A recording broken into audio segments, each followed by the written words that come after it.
Bapak Ibu jamaah sholat isya tarawih witir Masjid Raya dan seluruhnya yang tidak bisa saya sebutkan satu persatu, namun tidak mengurangi rasa hormat saya.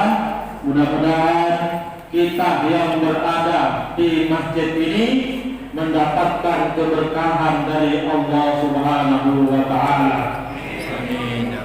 Syukur-syukur bisa haji ke Mekah Al-Mukarramah. Amin. Bisa tawaf mengelilingi Ka'bah. Amin. Bisa sa'i dari Bukit Sofa ke Bukit Marwah. Amin.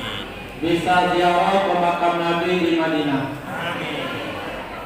Pulang dari umrah, pulang dari haji, rezeki bertambah. Amin. Amin Pak. Bisa beli rumah. Amin. Bisa beli mobil mewah. Amin. Bisa nikah.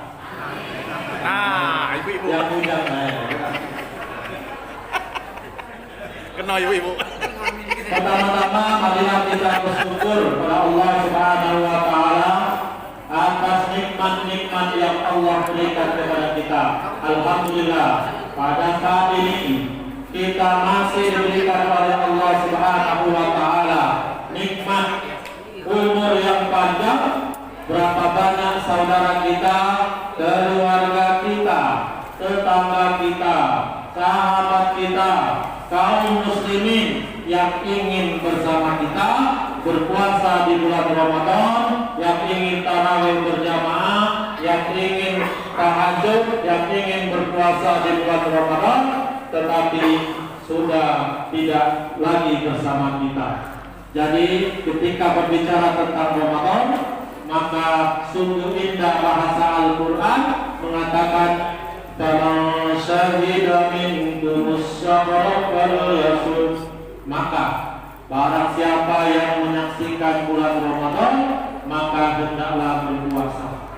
Ada jamaah yang bertanya, Ustaz, apakah ada orang yang tidak menyaksikan bulan Ramadan?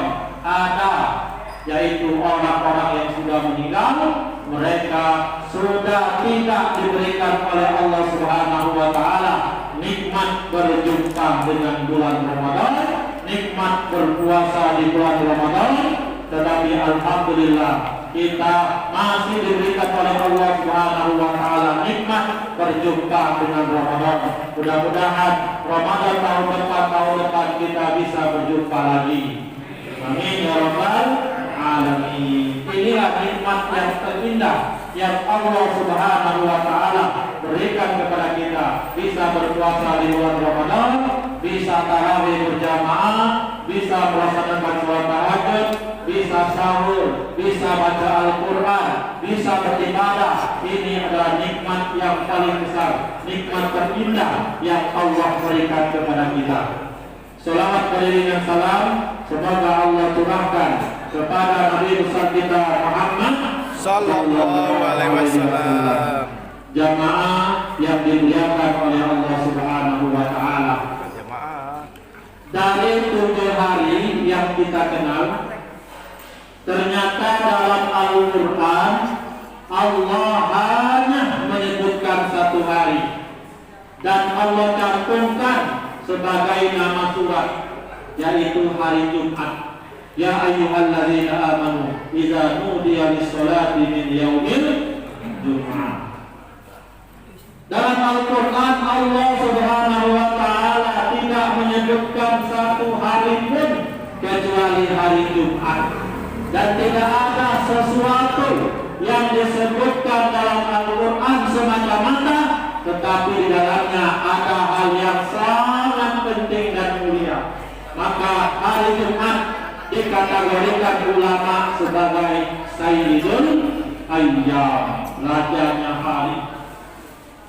Dari sekian banyak sholat sunnah yang kita kerjakan, baik itu sunnah rawatib maupun non rawatib, baik itu muqayyad maupun mutlak, baik itu witir maupun duha, dalam Al-Quran Allah hanya menyebut 1 sholat sunnah, yaitu sholat sunnah tahajud. Dan Allah Subhanahu wa Ta'ala tidak menyebutkan sholat sunnah yang lainnya, dan tidak ada semata-mata sesuatu yang disebutkan dalam Al-Quran melainkan di dalamnya sangat penting dan mulia. Maka sholat sunnah tahajud adalah sholat sunnah yang paling istimewa dibandingkan sholat sunnah yang lainnya.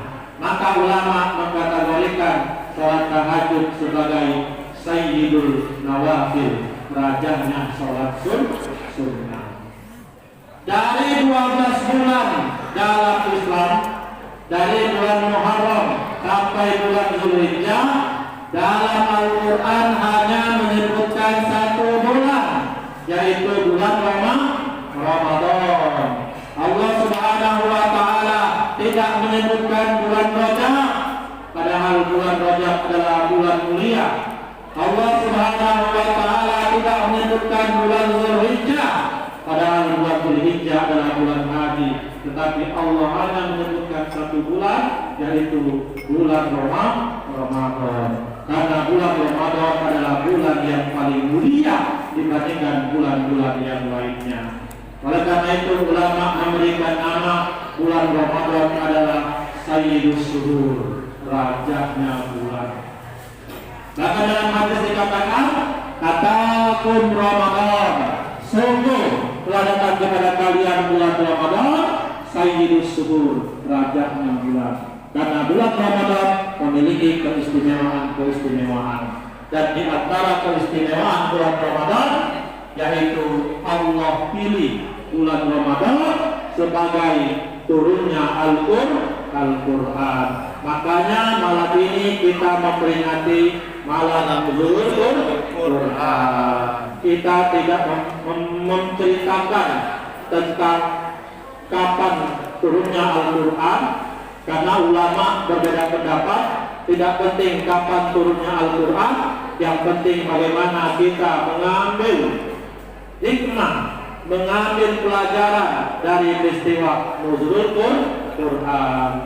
Tetapi secara singkat, peristiwa Nuzulul Quran itu terjadi 2 kali. Di antaranya dari Lauhul Mahfuz menuju sama dunia, langit dunia itu dapatan wahidah sekaligus, atau jumlatan wahidah sekaligus. Dan dari sama dunia diturunkan kepada Rasulullah itu berangsur-angsur. Dan bagaimana kita mengambil hikmah dari peristiwa Nuzulul Quran? Maka di antaranya adalah karena bulan Ramadan adalah bulan turunnya Al-Quran, maka kita dianjurkan oleh Rasulullah untuk memperbanyak baca Al-Quran. Ini hari yang berapa ini? 18. Berarti kalau kita ingin khatam 1 kali dalam 1 Ramadan, 1 kali dalam sebulan, maka 1 hari 1 juz. Kalau bahasa itu one day one juz. One day one juz. 1 juz itu Pak Bu jumlahnya 20 halaman. Sholat 5 kali, maka berarti 1 sholat 2 halaman. Maka 1 hari 1 juz. Berarti kalau sudah ini hari ke-18, berarti sudah 18 juz. Tapi aku yakin ibu-ibu pasti sudah ada yang sudah tamat. Yakin aku. Bapak-bapak juga. Bapak, alhamdulillah. Ada Pak Bu ya, jamaah yang mengatakan, Ustaz, aku ini sibuk Ustaz, tak sempat baca Al-Quran. Saya katakan rugi orang yang berjumpa dengan Ramadan namun dia tak sempat khatam Al-Quran. Rugi. Jadi ketua masjid tapi tak khatam Al-Quran, rugi. Jadi Pak RT tapi tak khatam Al-Quran, rugi. Ada Pak RT gini. Kali. Jadi ustaz tidak hafal Al-Quran loh. Rugi. Jadi apa lagi? Nah, rugi dan rugi. Baca Quran tak sempat, tapi baca WA, buka HP sempat. Nah, ya. Padahal baca Al-Quran ini adalah luar biasa pahalanya, luar biasa ya. Allah Subhanahu wa taala berikan pahala yang berlipat ganda. Dalam hadis dikatakan satu, Iqra'ul Qur'an, bacalah Al-Quran hei manusia. Kenapa? Fa innahu ya'ti yaumal qiyamah, karena nanti di hari kiamat syafi'an li ashabi, Al-Quran itu akan menolong kita, Al-Quran itu akan membantu kita. Di kuburan Al-Quran yang akan membela kita, Al-Quran yang nanti akan mencari kita, dan kita dimasukkan ke golongan para sahabat, para nabi, para orang yang soleh. Bukan hanya kita yang baca Al-Quran, tapi orang tua kita. Ketika kita membaca Al-Quran, membiasakan Al-Quran, maka orang tua kita akan ditolong di hari kiamat.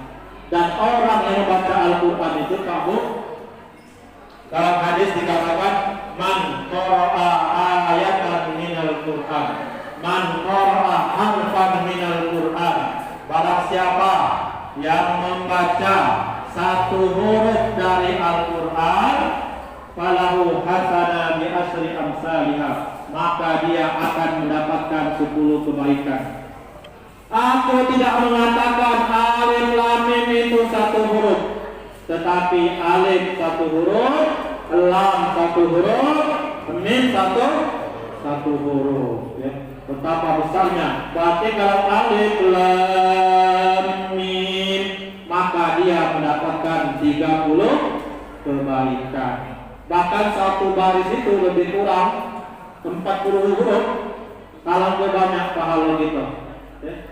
Kalau banyak pahala kita yang kita baca ya. Apalagi kalau kita berkali-kali membaca Al-Quran, maka luar biasa. Pak, aku tidak sempat baca Al-Quran. Tidak usah banyak-banyak.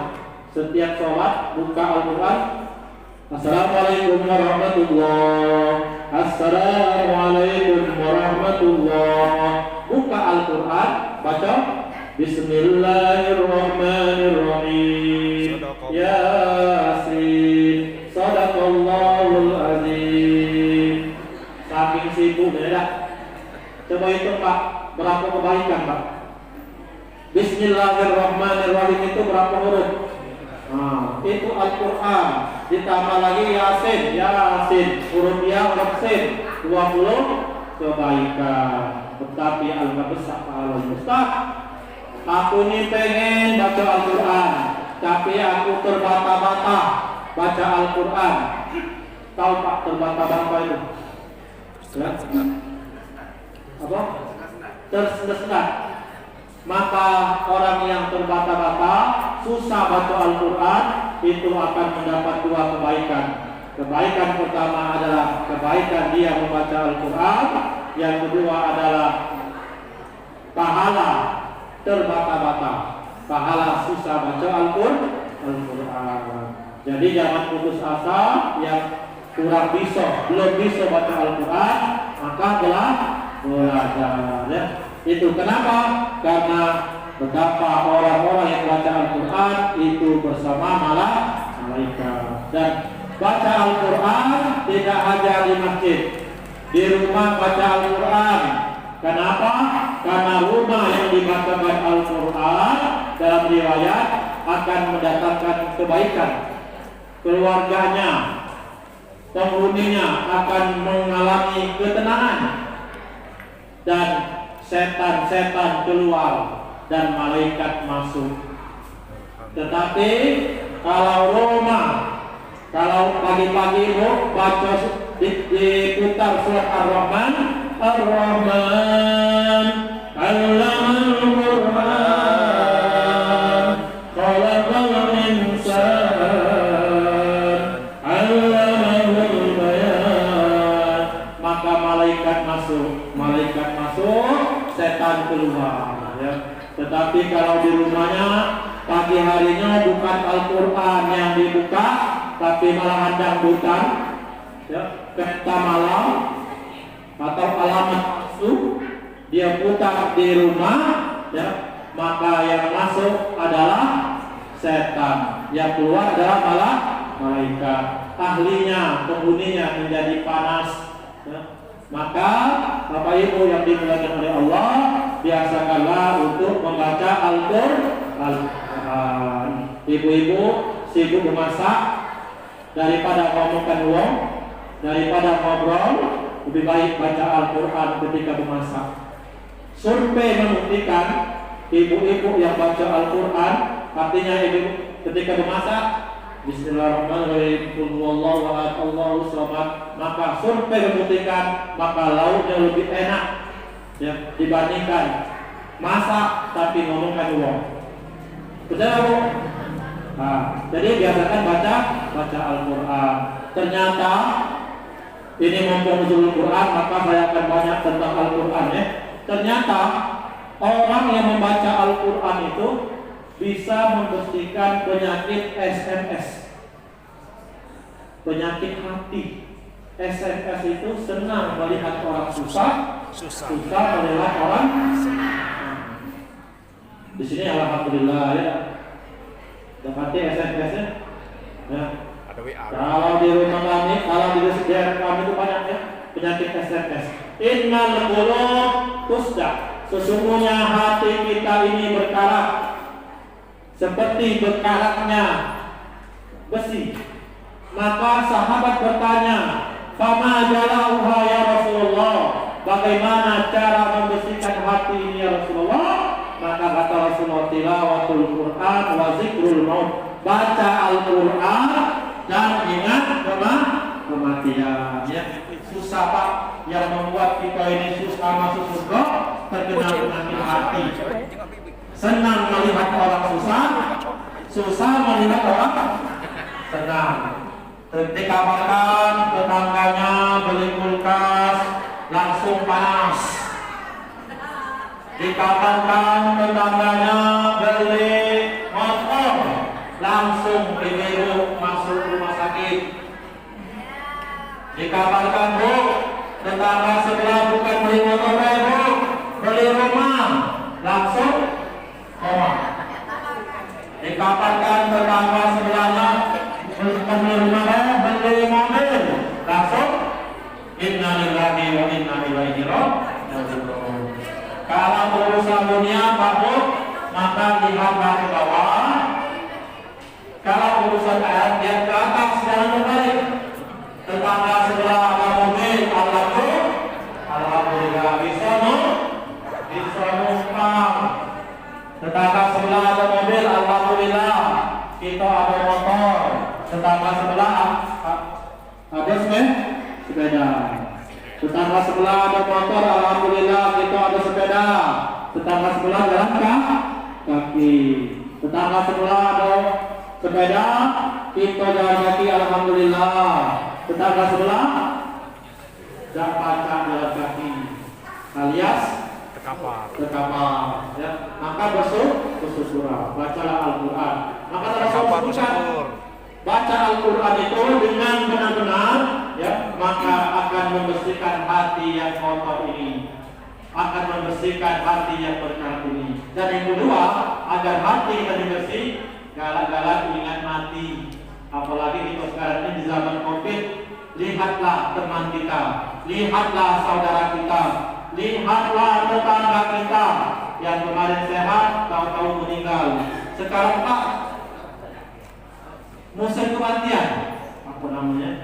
Apalagi di India itu sekarang itu fase kedua, ya, banyak yang mati, dikit-dikit mati. Ada ustaz yang lagi ceramah tahu-tahu mati. Ya, ada yang jamaah lagi dengar ceramah tahu-tahu mati. Ya. Ibu-ibu ada yang ceramah tahu-tahu ngobrol tahu-tahu mati. Lagi musim mati, ya. Jadi kita banyak ingat kematian, maka itulah yang akan menghilangkan karat-karat dalam hati kita. Kita ini tidak tahu Pak, umur kita ini umat akhir zaman ya. Ini adalah umat Nabi Muhammad. Umur kita ini kata Rasulullah paling banyak antara 60 sampai 70 tahun. Jadi yang umurnya 69 lewat 11 bulan ya, maka berejolah ya. Nah, Ustaz, berarti kalau lebih dari 70 tahun itu adalah bonus ya, bonus ya. Tapi kematian itu tidak berdasarkan umur. Sekarang ini yang muda-muda banyak yang meninggal. Tapi survei membuktikan ciri-ciri orang yang lapar akan mati itu ada 6. Galak nyender. Yang pertama apa? Yang pertama adalah timbul lubang di kepala. Yang kedua adalah matanya mulai rabun. Yang ketiga adalah galak bersadar. Ya. Tapi Pak, orang yang bersadar itu pahalanya dua, berbagi dengan dinding. Nah, ya. Jadi Bapak Ibu yang dimuliakan oleh Allah Subhanahu wa taala, ketika kita ingat kematian, maka saya ingat dengan kisah Nabi Daud dengan malaikat Israel.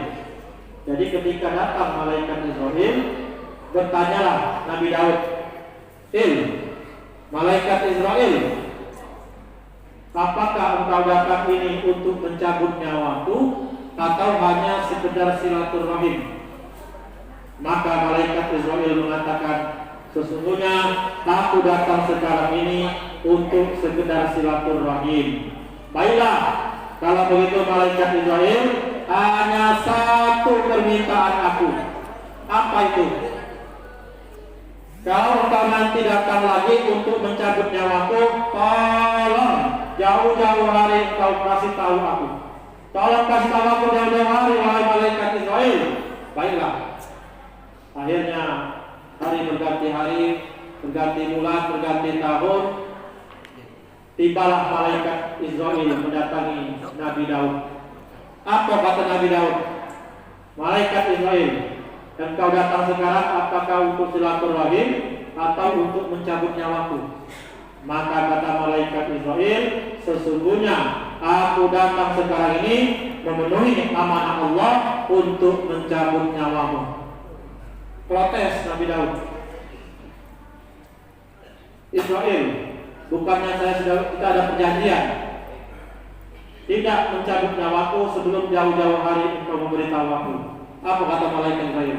Wahai Nabi Daud, sesungguhnya seluruh manusia ini sudah aku kasih tahu jauh-jauh hari ya.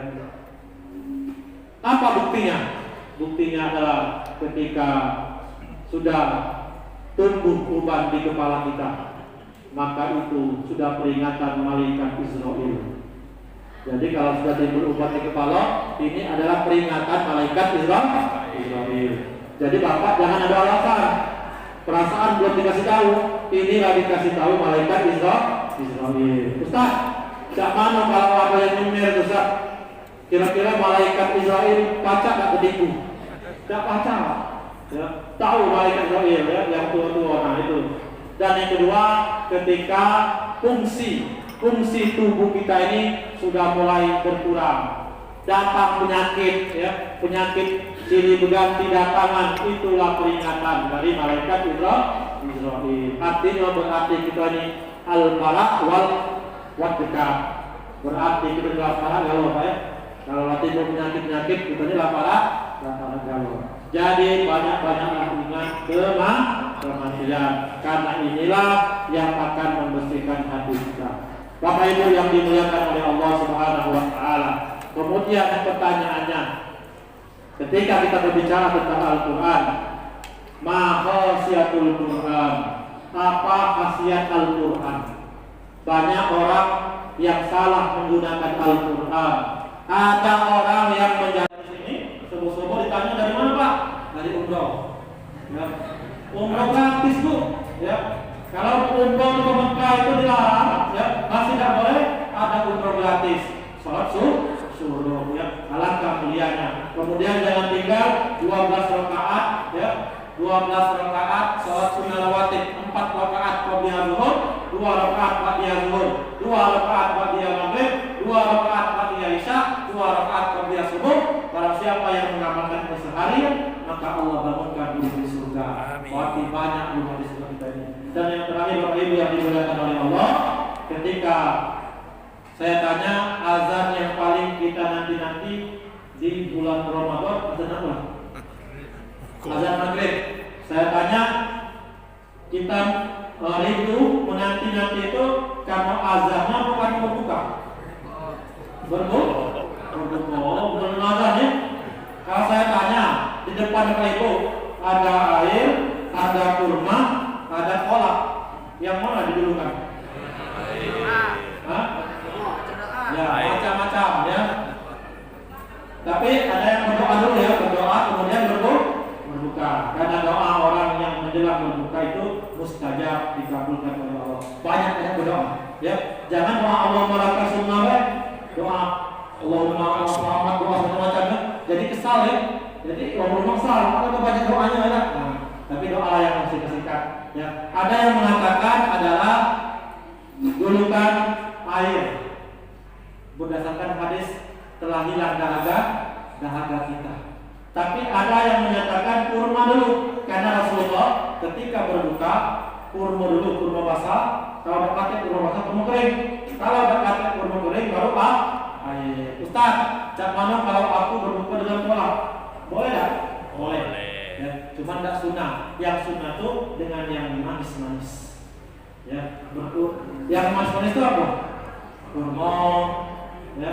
Kemudian pisang yang tidak dibakar oleh api, ya, itu yang dianjurkan. Tapi heran, umat Nabi Muhammad sekarang ini justru yang dianjurkan jangan makan makanan yang dibakar oleh api, berbuka dengan. Tapi umat Nabi Muhammad sekarang ini berbuka dengan api. Tahu Pak, Bu, berbuka dengan api? Allahumma laka sumtu wa bika amattu. Ngudut. Nah, itu ya. Nah, maka ya, bingung malaikat, cak mana ya umat Nabi Muhammad ini dianjurkan jangan berbuka dengan api, ini makan dengan api. Nah, bingung jadi malaikat ya. Itu. Jadi apa yang diinginkan oleh Allah, usikum ma'iyya binafsi Allah. Mudah-mudahan amalan kita di bulan Ramadan ini dimudahkan oleh Allah Subhanahu wa taala dan kita keluar dari Ramadan mendapatkan ampunan dari Allah Subhanahu wa taala dan kita dimudahkan oleh Allah untuk beribadah sebaik mungkin. Demikianlah ceramah saya. Mohon maaf kalau ada kesalahan. Kalau ada kelebihan itu dari Allah Subhanahu wa taala. Usikum ma'iyya binafsi Allah. Wa akhiru ma aqulu lakum. Wassalamualaikum warahmatullahi wabarakatuh. Baik, Allah, mari kita berdoa bersama-sama. A'udzubillahi minasyaitonir rajim. Bismillahirrahmanirrahim. Alhamdulillahirabbil alamin. Allahumma shalli wa sallim ala sayyidina Muhammad. Allahumma aslih lana dinana alladhi huwa ismatu amrina wa aslih lana dunyana allati fiha ma'ashuna wa aslih lana akhiratana allati ilayha ma'aduna waj'alil hayata ziyadatan lana fi kulli khair waj'alil hayata ziyadatan lana fi kulli khair waj'alil hayata ziyadatan lana fi kulli khair waj'alil mauta rahatan lana min kulli syarr waj'alil mauta rahatan lana min kulli syarr waj'alil mauta rahatan lana min kulli syarr. Allahumma ya qaribal Qur'an wa munzilal Qur'an bil hikmati wal bayan barikillahumma lana fi syahri Ramadan barikillahumma lana fi syahri Ramadan barikillahumma lana fi syahri Ramadan Rabbana zalamna anfusana wa illam taghfir lana wa tarhamna lanakunanna minal khasirin. Rabbana ighfir lana wa liwalidayna warhamhuma kama rabbayana shaghira. Rabbana atina fid dunya hasanah wa fil akhirati hasanah wa qina adzaban nar. Wa sallallahu ala sayyidina Muhammadin wa ala alihi wa sahbihi ajma'in. Walhamdulillahi rabbil alamin. Taqabbalallahu minna wa minkum. Kami ingatkan kembali bahwa besok selepas sholat subuh ada ceramah dari salah satu ustadz dari Palestina.